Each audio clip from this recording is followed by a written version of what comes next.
আজকের এই ডিপ ডাইভে স্বাগত। আজকের বিষয়টা বেশ ইন্টারেস্টিং।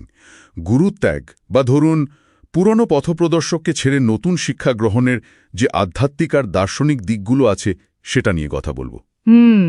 আর আমাদের আজকের সোর্স হচ্ছে ডক্টর রাজেশ চৌধুরী লেখা একটা খুব সুন্দর প্রবন্ধ। একদম।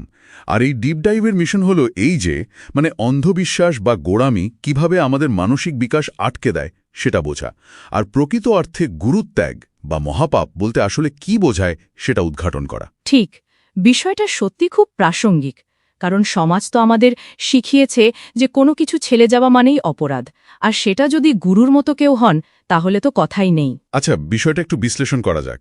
ডাক্তার রাজেশ চৌধুরীর প্রবন্ধটা পড়তে গিয়ে একটা দারুণ রূপক চোখে পড়ল।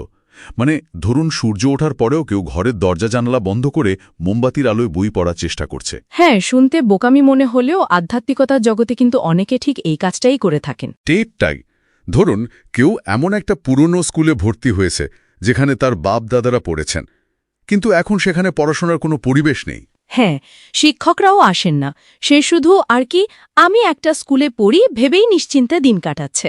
ঠিক। এখন কেউ যদি তাকে একটা অত্যাধুনিক আর নিয়মনিষ্ঠ স্কুলের সন্ধান দেয়, তবে কি শুধু বাপদাদারা ওই পুরনো স্কুলে পড়েছেন বলে তার সেখানেই পড়ে থাকা উচিত? আনুগত্য কি নিজের উন্নতির চেয়েও বড়? এখানে চমৎকার বিষয়টা হল এই রূপকটি সরাসরি আমাদের মানসিকতার পেছনের মনস্তত্ত্বকে তুলে ধরে। অনেকেই তো বংশানুক্রমিকভাবে বা কোনো সাধকের কাছ থেকে দীক্ষা নেন। হ্যাঁ, দীক্ষা তো নেন, কিন্তু দীক্ষার পর গুরুর দেওয়া নির্দেশগুলো কি দৈনন্দিন জীবনে আদৌ পালন করেন? একদমই না, শুধু আমি দীক্ষিত এই ছাপ্পাটা গায়ে লাগিয়ে ঘুরে বেড়ান। লেখক স্পষ্ট বলছেন, যেদিন থেকে গুরুর নির্দেশ অনুশীলন করা বন্ধ হয়ে গেছে ঠিক সেদিনই তো প্রকৃত গুরুত্যাগ হয়ে গেছে। ও আচ্ছা, নির্দেশ পালন না করে শুধু ফাঁকিবাজি করাটাই হলো আসল আত্মপ্রবঞ্চনা আর মহাপাপ, তাই তো? হ্যাঁ, ঠিক তাই। কিন্তু যুগ যুগ ধরে তো শেখানো হয়েছে গুরুর প্রতি নিঃশর্ত আনুগত্যই সব। কেউ যদি সত্যি পড়াশোনা বা সাধনা চালিয়ে যাওয়ার জন্য নতুন কাউকে গুরু মানতে চায়, তখন তো সমাজ সেটাকে পূর্ববর্তী গুরুর প্রতি অসম্মান হিসেবেই দেখে। হ্যাঁ, ঠিক। আর এর মধ্যে একটা গভীর অপরাধ বোধ কাজ করে। এটা অনেকটা আধুনিক মনস্তাত্ত্বের সাঙ্ক কস্ট ফ্যালাসির মতো শোনায় না?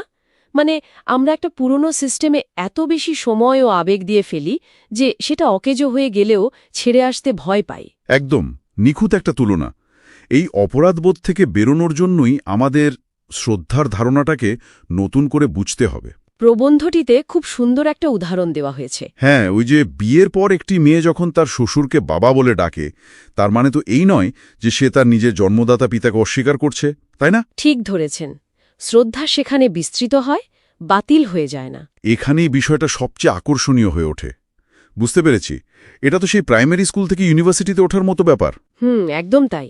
একজন ছাত্র যখন ইউনিভার্সিটিতে পড়ে, তখন সে তার প্রাইমারি স্কুলের শিক্ষককে তো অসম্মান করে না। শ্রদ্ধা ঠিকই থাকে, কিন্তু শিক্ষার স্তরটা উন্নত হয়। ঠিক, 10 বছর আগের একটা পুরনো সিলেবাসের টেক্সটবুক তো আর কেউ আঁকড়ে ধরে বসে থাকে না যখন বাজারে নতুন আপডেট করা সংস্করণ চলে এসেছে। একদমই তাই। যদি আমরা একে বৃহত্তর প্রেক্ষাপটের সাথে যুক্ত করি, তাহলে দেখব যে যুগোপযোগী সদ্গুরু বা যুগপুরুষোত্তম যাকে বলা হয়, হ্যাঁ, যুগপুরুষোত্তম, যিনি বর্তমান সময়ের প্রেক্ষাপটে একদম সঠিক আধ্যাত্মিক পথ দেখাতে সক্ষম, তাকে গ্রহণ করা মানে পূর্ববর্তী গুরুকে অপমান করা নয়, বরং তা হল শিক্ষার পূর্ণতা। দারুণ একটা পয়েন্ট। স্বামী স্বরূপানন্দের একটি অসাধারণ উদ্ধৃতি আছে এখানে। তিনি বলেছিলেন, স্বয়ং ঈশ্বরই হলেন একমাত্র গুরু, আর তার পূর্বে আমরা যাদের ধরি তারা হলেন উপগুরু। আচ্ছা, পরমেশ্বর বা যুগপুরুষোত্তমকে সামনে পেয়েও তাকে না ধরাই হল আসল গুরুত্যাগ বা মহাপাপ। ইতিহাস ঘাটলেও তো দেখা যায় স্বয়ং শ্রী রামকৃষ্ণদেবও তার সাধনার বিভিন্ন স্তরে পৌঁছানোর জন্য একাধিক গুরুর কাছে দীক্ষা নিয়েছিলেন। একদম। জ্ঞানার্জন একটি চলমান প্রক্রিয়া। পুরনোকে সম্মান করা মানে এই নয় যে নতুন আলো ঘরে ঢোকার দরজা চিরকালের জন্য বন্ধ করে দিতে হবে। তাহলে এই সবকিছুর অর্থ কি দাঁড়াচ্ছে? অর্থ এটাই যে এই আলোচনার প্রাসঙ্গিকতা শুধু আধ্যাত্মিক জগতেই সীমাবদ্ধ নয়। হ্যাঁ, জীবনের যে কোনো ক্ষেত্রেই অন্ধ গোড়ামি বা পুরানো ধ্যানধারণা আঁকড়ে ধরে থাকাটা আসলে বোকামি। সময়ের সাথে নিজেকে আপডেট করতে পারাই হলো আসল শিক্ষা। ঠিক। আর ঠিক এই জায়গাটিতেই আজকের সবচেয়ে গভীর প্রশ্নটি লুকিয়ে আছে।